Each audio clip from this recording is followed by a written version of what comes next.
Welcome back to the Deep Dive. Today we are taking you high above the clouds, far away from the everyday.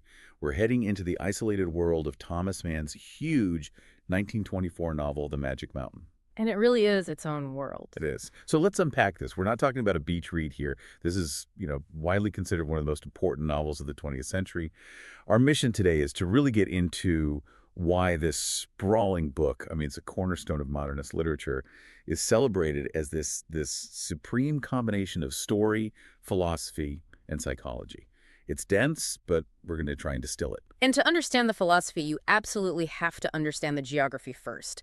Mann traps us right away in this very specific setting. The Berghof Sanatorium, high up in the Swiss Alps, just before the storm of World War I breaks. It's not just a hospital, right? No, not at all. It's more like an intellectual fever chamber. It's this deliberate miniature society, totally isolated from the industrial, goal-oriented world down below. And Mann uses this enclosed space, filled with the sick and the dying, to explore these massive concepts: the nature of time, the meaning of illness, spiritual education, and, most critically, the fragile, neurotic state of European culture, right on the brink of just collapsing. And our guide through all this is Hans Castorp. He's a young German engineer, and he seems, pretty ordinary. He's a product of the practical world. But underneath that sensible exterior, he has this really deep, almost dangerous curiosity. Yeah, he's an observer. Exactly. He travels up the mountain for what he thinks is going to be a quick 3-week visit to see his cousin, Joachim Siemsen.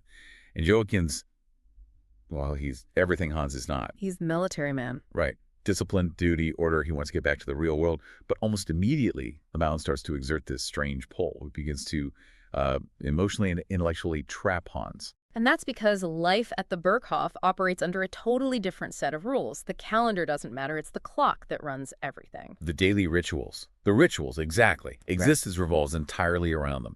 The long rest cures on the balcony, the mandatory meals, the daily temperature checks and x-rays. And what's so fascinating is that illness stops being a tragedy. It becomes a respected, almost you could say privileged lifestyle. Yeah. The whole place is built on the idea that you are too sick to engage with the real world. This enforced passivity, this freedom from consequence. It lets people just forget that a life outside the walls even exists. They're just waiting indefinitely. And that obsessive routine, that's the engine for Mann's core idea, isn't it? The whole distortion of time. Mm-hmm. It's the constant repetition without any forward-moving goals like a career or family that just liquefies time for Hans. His 3 weeks, they stretch into 7 years. 7 years. It's unbelievable. And because every day is the same, his mind just stops registering the passage of time.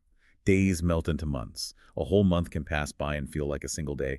Mann is basically asking us, what is time? He's arguing our consciousness shapes it, not a clock on the wall. And that's a terrifying thought when you realize how much of your own life can disappear in a blur like that. And that 7-year sentence becomes his education, a very intense, involuntary education of the soul. He goes from being the simple materialistic engineer into a man who's, deeply wrestling with philosophy, mortality, human existence. Through his mentors, right? The two debaters. Exactly. He's guided by these two huge intellectual adversaries. First, you have Ludovico Settembrini. He's the Italian man of letters, the voice of the Enlightenment. He's all about progress, reason, human dignity, liberal democracy. He's constantly telling Hans, leave this place, choose life, choose action. And then you have his polar opposite, Nafta, the radical mystic. Yeah, and that name is so important. He's not just a conservative. Nafta represents this terrifying mix of extreme authoritarian thought. Like what? Well, it's revolutionary nihilism mixed with a kind of severe traditionalism. He rejects everything Settembrini champions.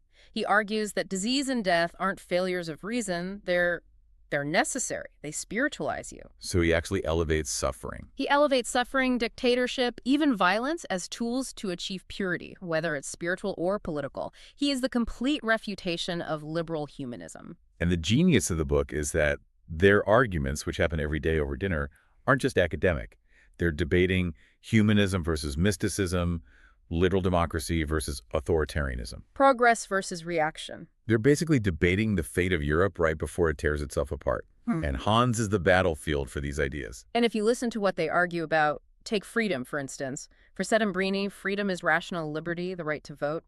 For NAFTA, true freedom is only found in absolute submission to a higher authority, religious or political. Wow, that's a perfect foreshadowing of the battle between liberal systems and the rise of 20th century totalitarianism like fascism and communism. It's exactly that. And this conflict, it doesn't just stay theoretical, does it? It gets real. It gets very real. The ideological heat gets so intense that NAFTA challenges Settembrini to a pistol duel. A duel over ideas. Yes. And Settembrini, the humanist, the man of reason, he gets to the duel and refuses to fire. He fires into the air.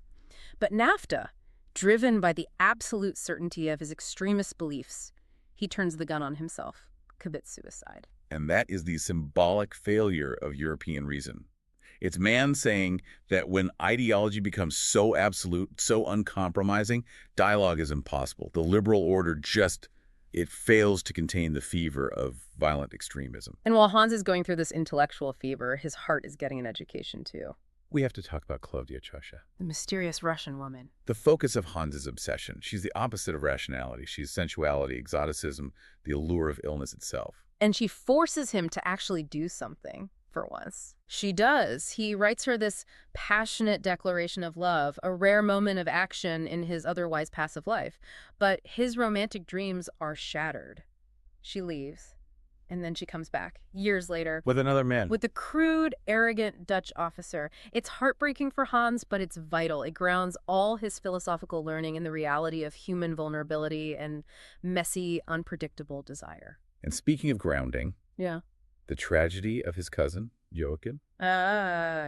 He represents the world below. Duty, health, discipline. He tries to reject the mountain's spell, goes back to his military duty. But it's too late. The mountain has already infected him. He falls gravely ill again, is forced to return to the Berghof, and he dies there, painfully. And his death is just devastating because it symbolizes the failure of sheer willpower against the forces of nature and fate. The world below, it offers no real defense against the spiritual sickness of the mountain. So all of this comes to a head in one critical moment, right? The snow episode. The absolute turning point. Hans goes skiing alone, gets caught in a violent blizzard, and he realizes he's on the verge of freezing to death. And in that moment of crisis, He has this powerful, profound vision, a dream of peace and human unity. He sees this beautiful synthesis of love and suffering, life and death. and he gets it. He gets it. He realizes humanity is trapped between these sublime ideals and our destructive instincts. His moral awakening is realizing that the essential human task is to choose life and compassion, to rise above the extremes of both NAFTA and the sterile reason of Settembrini. So let's zoom out. If his 7 years were this intense education, what was he being educated for? Well, that's the novel's ultimate metaphor, isn't it? The sanatorium is Europe. It is Europe. The patients, the intellectuals, the artists, the military, they're all sick. They're obsessed with self-diagnosis, with routine, with these endless divisive arguments, all while ignoring the fact that the entire institution is about to collapse. The whole society is waiting for the final terminal fever to break. And then it does. The real world finally, violently intervenes. The outbreak of World War I. The news just shatters the bubble instantly. The magic spell of timeless rest is over. Patients scatter in a panic, running down the mountain back to their home countries. And the final scene is it's gut-wrenching. Hans Castorp descends into chaos. He's not a simple engineer anymore. He's a soldier, lost on a horrifying battlefield, marching forward under fire, singing a love song to himself. His entire 7-year education wasn't a path to wisdom or safety. It was just preparation for a meaningless death in the European catastrophe. So what does this all mean for us today? I mean, the Magic Mountain feels intensely relevant.